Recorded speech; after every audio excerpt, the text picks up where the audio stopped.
Globally, all humans aspire to a better life. We hold big dreams in our hearts, whether it's for our families, in business, or the sheer adventure of breaking boundaries to achieve greatness.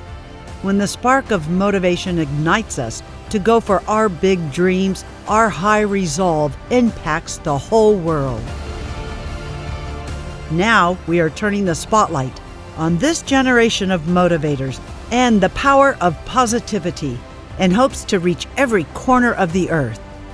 We feature leaders who are ready to unleash our full potential as individuals, communities, and countries on the biggest stage there is.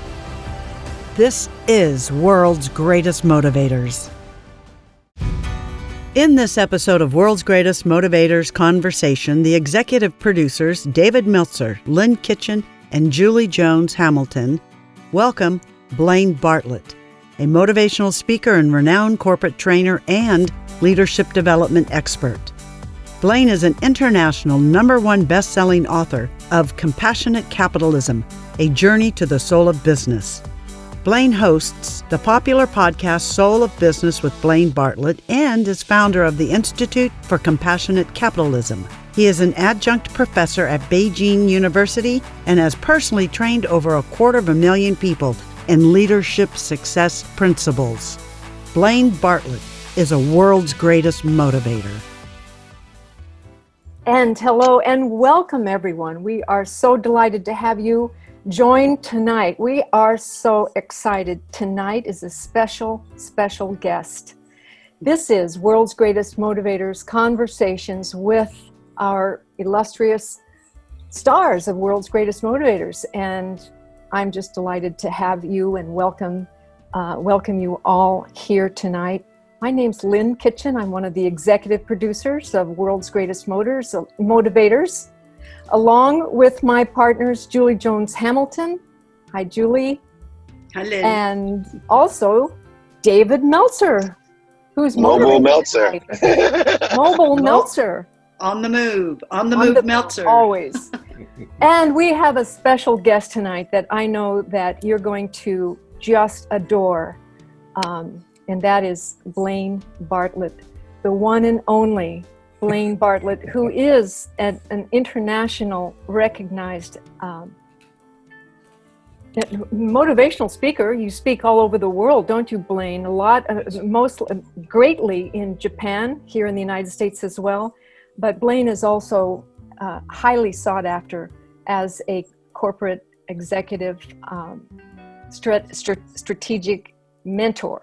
And we're very, very excited to have both Blaine and David Meltzer here in one place because both of them are co-authors of one book called Compassionate Capitalism. I think you have a copy of that in back of you there, Blaine. Right over here, yeah, behind me. So we're going to have an amazing conversation tonight because, as everyone knows, this is a time of rock and roll change, and why not change it for the better to have more compassion in all of our corporate dealings, in our businesses, in our lives.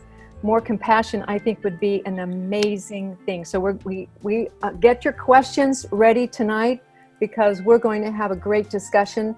Let me, without further ado, hand the baton over to Julie so that she can start this and give out the first question. Julie. That's so awesome. Thank you so much, Lynn. Well, first of all, thank you everyone for being here. We're so grateful to share this time with you. And hey, David. And welcome, Blaine. I'm so grateful. I'm so happy you're here. You're just the guy that I want to ask a question to. So if I may, I'm just going to jump on in because the water's fine. David's going to find that out pretty soon. He's on his way to the beach. So, okay, well, we all know that because of this environment, the landscape is changing.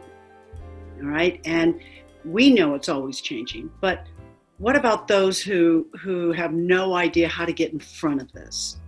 You know, how to view this as an opportunity and then leverage it to design a future reality.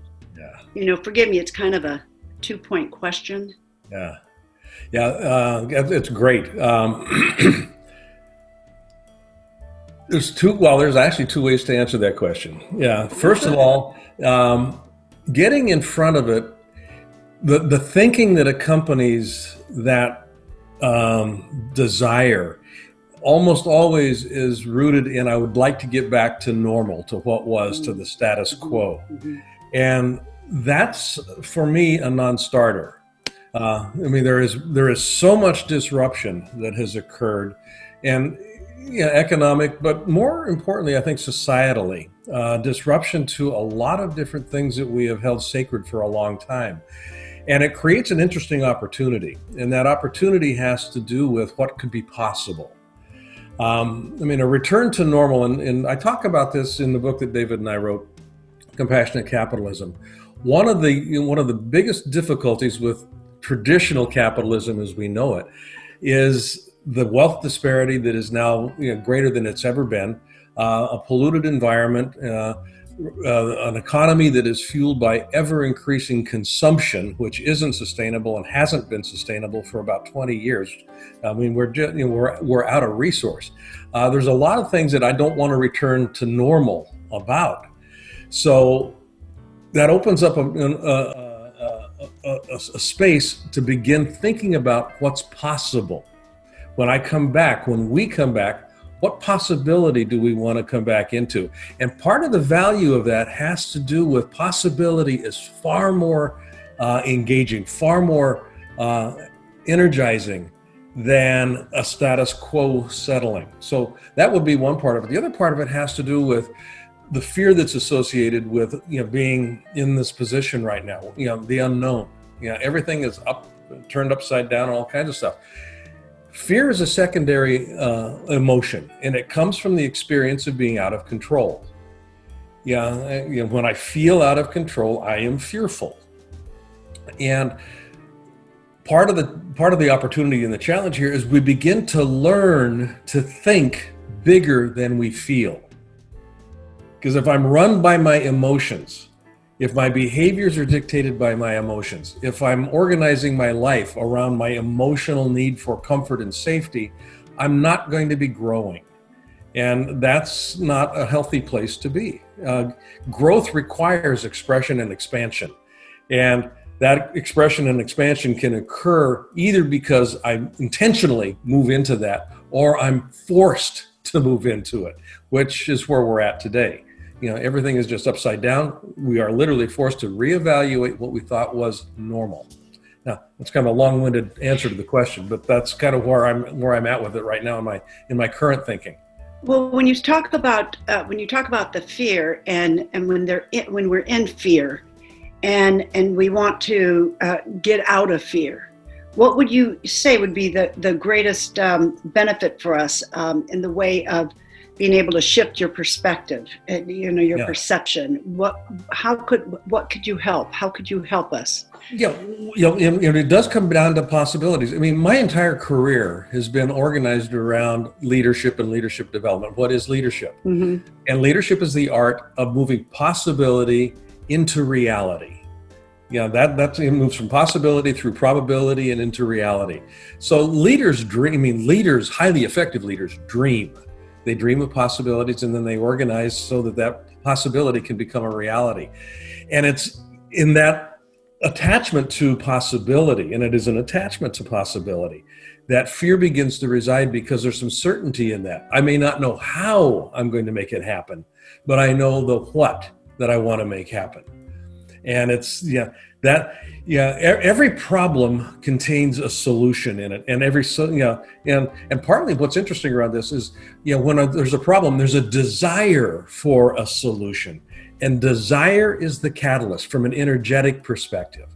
When I desire something strongly enough, it begins to take form in my mind, and when it takes form in my mind, because it's formed, it can now come into being.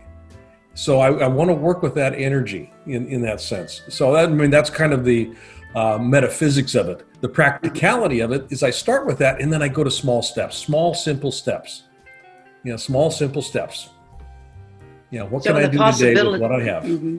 So it's in the land of solution, or in the land of possibility, where the imagination, the mental faculty of imagination, it can begin to imagine what it would like, what you would like it to be in front of it, what you would like it to be change into, because we don't want to go backwards. We do want to move forward, which is evolution. We do move forward. Yes.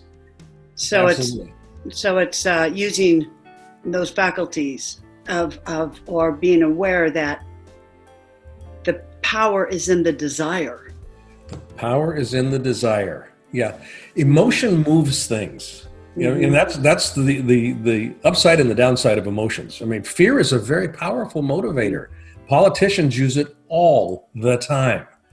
And it's a low vibrational emotion. Yeah. You get desire into play, and you can transmute that fear into something far more generative.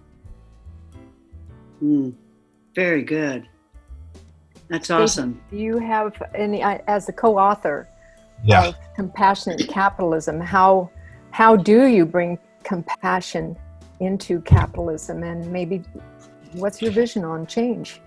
You know, I think Blaine has helped me understand an old lesson I learned of being more interested than interesting. And to be compassionate, you have to be more interested. So many people today live life for maintenance or survival, and yet that's what capitalism, I think, at its worst is that people look at it with a very focused view of making money. And that's not what capitalism is. Capitalism was based off of being a servant, of giving your life away for others and allowing you to make room for what you want. And so where compassion comes in is to understand the value of being a servant leader, of a merchant servant, originally years and years ago, of sort of a priest, somebody that was giving their life away for others. This is capitalism. Now, where I help people reconcile is understanding that money is a vibration.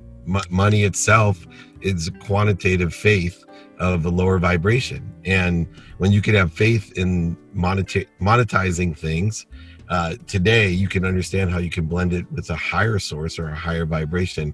And I wanted to point out one thing, Blaine, that you were talking about, because I've been working so hard on it, is so many people with the uncertainty, with fear, they feel stuck.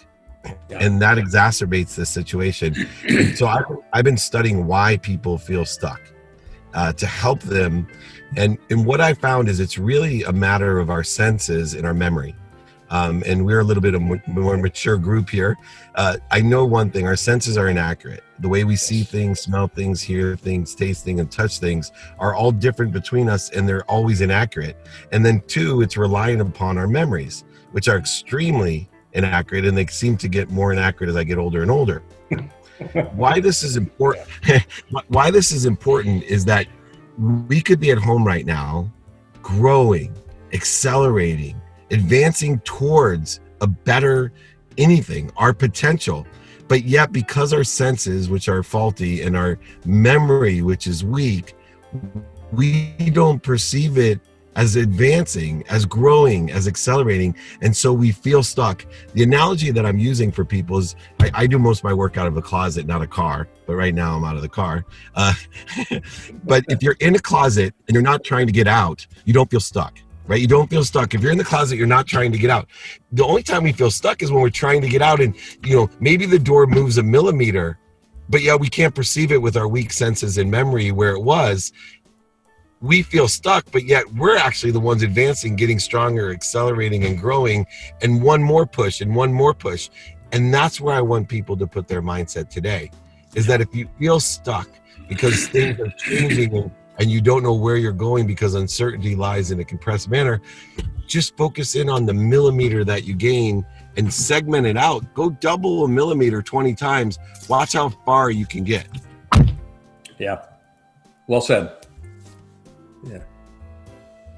Yeah, it's start simple, keep it small, and then, you hear me say this all the time. Yeah, it's an Einstein quote, nothing happens until something moves. I have to take movement. Now, where people get wrapped around the axle when they start thinking about, how do I do this? How? Forget about the how, just take action, just move. You can course correct a lot easier when you're moving than when you're standing still. When you're standing still, all you can do is go in circles. And one of the questions we already is from Liz, who says, is that kind of like faking it till you make it? That is accepting the reality, which is indeed an aggressive virus, but we have the power to feel and think positive. Is that right? Is that where you're getting? It really is a mindset. So I mean, you could call it fake it till you make it, but what makes that aphorism work is believing that it exists. Believing that it exists. I'm not faking it. It actually exists. You know, I'm fond of saying it's already happened, whatever it is. It's already happened. I just haven't arrived. So my job is to take action so that I can arrive at the place where it already has been manifested, where it exists. And if I'm making that kind of action, I can't not get there eventually.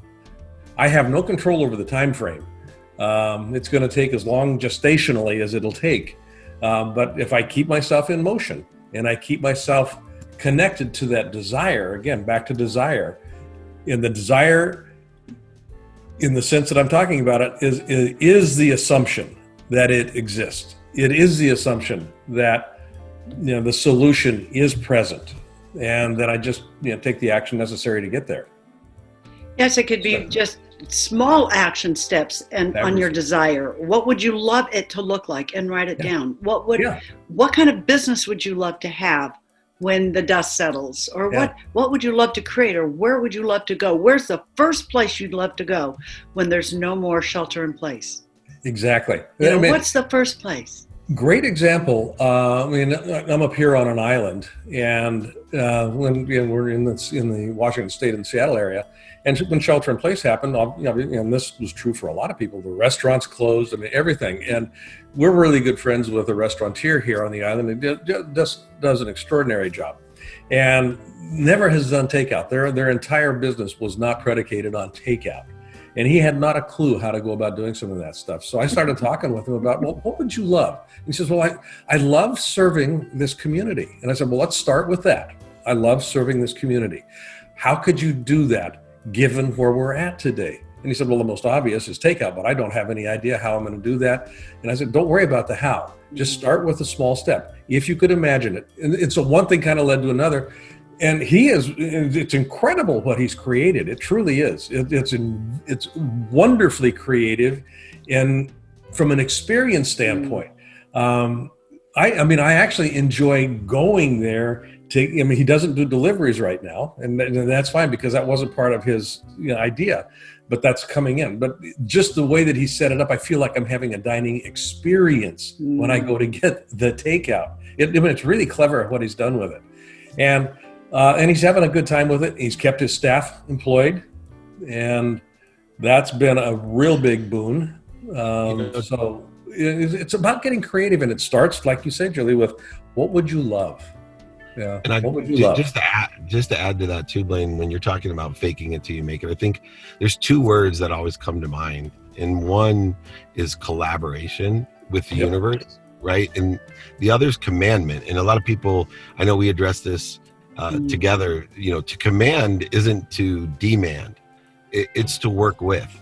And I think during this time, especially, if people are cognizant of these little steps, that these micro movements that we can't perceive are actually moving us and pushing up to something better, as long as we know that we're in collaboration with everything and everyone, and we are empowered to command what we want. And so many people are just too afraid, especially when times get uncertain and there's accelerated change. It's almost we feel guilty or less than, a shortage or resistance, a void, in order to command, to work with the universe. Yeah. And they think they have no right to command. No, you have absolutely all the time a right to command. That's how the universe was built, by commandments of working with the universe in collaboration, in order to accelerate, grow, and most importantly, as you know, my goal is to be happy. And whatever that commandment or collaboration would be the highest vibration, the truth of happiness, which then, through witnesses, would make other people happy as well, and even increase or strengthen our immune system, which is very pertinent today. So I think those two words, if you're looking for the fake it to the make it thing, we used to have false enthusiasm drills in college. They used to abuse college football players way back when. They would have 3 practices a day in the smogs of Glendale. And we would start at 5 a.m, and by the 16th day of 3 a days, we'd have false enthusiasm. And looking back, it wasn't faking it. It was collaborating with each other and with everything to build momentum, because motivation leads to inspiration. And fear does motivate us, but it will not inspire you. It will suck the soul right out of you. And I was thinking, a quick question before we get to everyone else, Blaine. The subtitle of the book's more important to me than Compassionate Capitalism. Yep. Journey to the Soul of Business. Today, you need to take that journey or start that journey. Can you help enlighten everyone, as you have me for all these years now, about what the soul of business is and what the heck we're talking about? Yeah, because it's almost like compassionate capitalism is an oxymoron. For a lot of people, business having a soul also kind of seems to be an oxymoron. They don't. How do they fit? Oil and water. Everything has a soul. I mean, I'll just start with that declaration. Everything has a soul. A rock has a soul. A tree has a soul. I have a soul. A business has a soul. And a soul, I'll paraphrase Carl Jung, the philosopher here. The soul is that part of anything that gives it life, that gives it existence. And it can be animate, it can be inanimate, but it's that piece that brings it into being. So a business had a soul that sparked its emergence. And as it grew, most businesses begin to put on top of that soul all kinds of business practices and procedures, and that gets codified. There's all kinds of things that begin to happen. The soul, that spark that generated the enthusiasm that the founders had, gets covered up. So when we look at employee engagement, 82%, 87% of employees around the world are disengaged from their workplaces and their work practices, not just physically today, but historically, disengagement has been a big issue. That's because the soul isn't accessed and it's not accessible. So a journey to the soul of business is an exercise in recognizing that everything is connected. And when I've moved my business to a place of disconnection from the source of energy, disconnection from my customers, disconnection from my environment, disconnection from fill in the blank, I get disengagement. And that is the easiest way to pollute an environment. It's the easiest way to pollute a mind, and it's the easiest way to pollute a life, is to disengage. So the idea of compassionate capitalism, a journey to the soul of business, is an invitation to reconnect and to begin acting as, you can't have compassion without connection. You just can't. Compassion is predicated on connection. So that's basically the thesis of the book is how do we move away from disconnection back to connection? This is powerful conversation, and I thank you so much. And thank you both for writing that book, first of all, because all of us who are here, we can go to purchase that book and learn a little bit more about what you're speaking about. We have 3 questions, and it's our question at time. So I'd like to get right into it if it's okay. Andrea asks, this is a great talk, and I am trying to complete a business plan, and I'm struggling with it. I'm trying to make it right.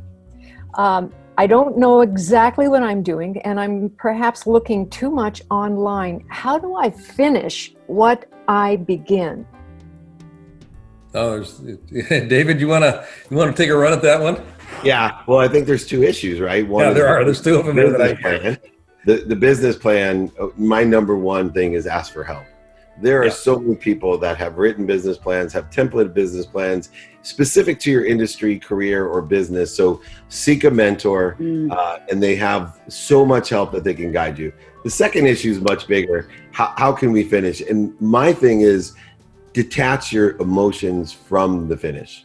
that's how we actually finish, because I'm a progress, not perfection. I never look for an end other than the potential, which is unreachable. So if I start focusing in on the enjoyment, the light lesson in love, in the consistent, everyday, persistent, without quit pursuit of the truth, the potential, or the end that I'm looking for. Anyone that's written a business plan or a book will tell you, even the ones that have been published and funded, they weren't finished. You know, that book behind Blaine is not done. We had to pick a progress. We had to pick a progress point and publish it, or else nobody would ever get to read anything. And I have a friend, Rob Angel, who invented Pictionary, and this is the one lesson I've been trying to teach him. He probably has written 8 books already because he's looking for an end to his book instead of just publishing the progress of it. So that's my 2 cents on there. Yeah. That's Now, right. I'll throw something in there real quick. I learned to do a business plan at university, and that's the last time I ever approached one.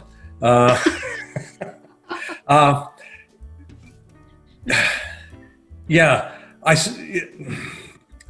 I hesitate to say this, but I don't do business plans. I mean, I really don't. I put parameters in place. And it starts with, what do I, for the sake of what am I doing this business? And then I start looking at everything that I, would be associating with that business from an action standpoint, resources and, mentors and that sort of stuff. But the filtering question is, for the sake of what? Yeah. If I take this on, for the sake of what? Does it further the action or not? And that's my business plan structure. And it's a living question, and that actually addresses the second point. There is no end point if it's a living question. Yeah, it's an evolving question. Yeah, it's evolving answers that kind of come into play with it. That's really great. This question is deep and thoughtful.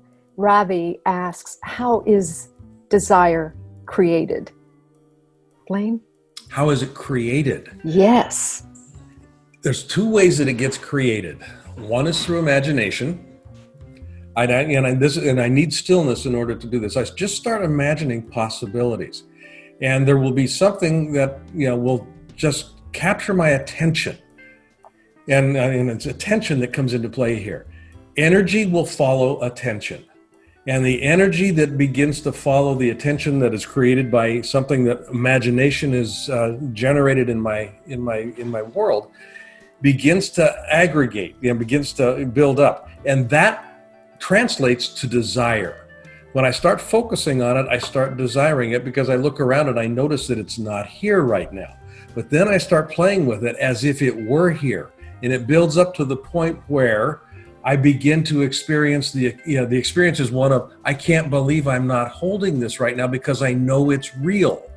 And it's that there's a bridge that gets created there, and it's a bridge that's created through attention.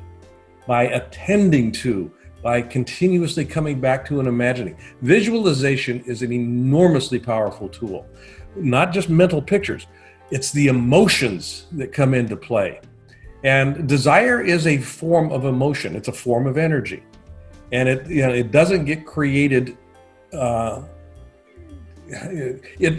always exists, energy, but it gets coalesced. It's kind of like a laser.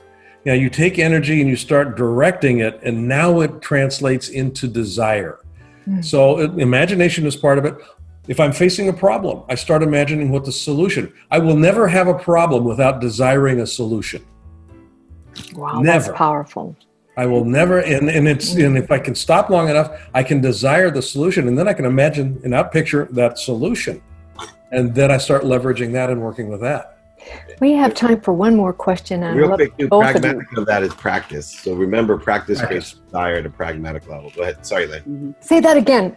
Say it At a again. pragmatic level, that's an ethereal level, but at pragmatic level, practice creates desire. So even if you created a practice of eating ice cream, you'd start desiring ice cream every night. The practice is very critical. That's right. It's habit. Yeah. That's right. It's a habit. That's an important point. I'm glad that that you jumped in there. The last question we have time for is, what is the one mindset that you would change going forward, knowing what we know now with the environment that we are in? What's the one shift that you could do? For me, I'd get chills thinking about this. It's the mindset of victim versus being responsible. There is no cavalry. Nobody's going to come and save me. I mean, that's true not just in this current situation, but it's also true in my life.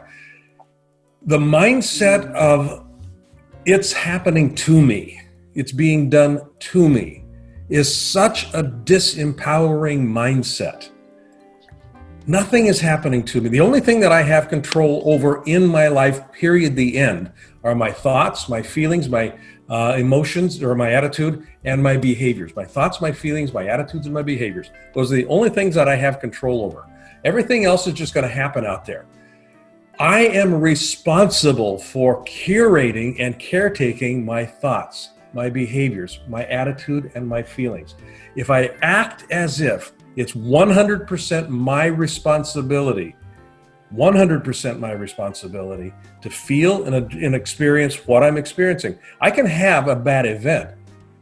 What I do with it is a function of my thinking. What I do with it is a function of how I organize my behavior in the face of that. 100% responsibility is a superpower. It truly is. Mm-hmm. And that is a place to go. It's like it's a mindset. That's right. It's like life isn't happening to us. Life is happening through us. And to focus on what you would love the happening of your life to look like. Yeah. There are two different points of view. Can we have a final word from David, please? My mindset is on existence. And I kind of stole that from Deepak Chopra last week, who said it's the first time the entire earth and humanity cannot take for granted its existence. And I think having a mindset of appreciation to exist as a human experience is now put to the forefront, which I think will be a catalyst for unification, not only here within our own community, but worldwide. So I think look at the existence with a different mindset, and you can appreciate our environment, you can appreciate our families, our employment, all the different things when we stop taking for granted our existence. Amen. Very good. Thank you. Very good. Well, we are at the bottom of the hour, and as promised, we want to thank David. We want to thank Blaine. Thank you, Julie. We're so delighted to bring this quality programming to all of you.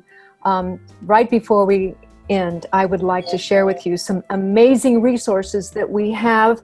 Go to worldsgreatestmotivators.com and please have an opportunity to watch our great motivators. Here you can see David Meltzer, and right below him, Blaine Bartlett. Just click on Blaine Bartlett, and you'll be able to open up and watch the Blaine Bartlett episode of World's Greatest Motivators and receive Blaine's free gifts. And in the chat, I have also given to you a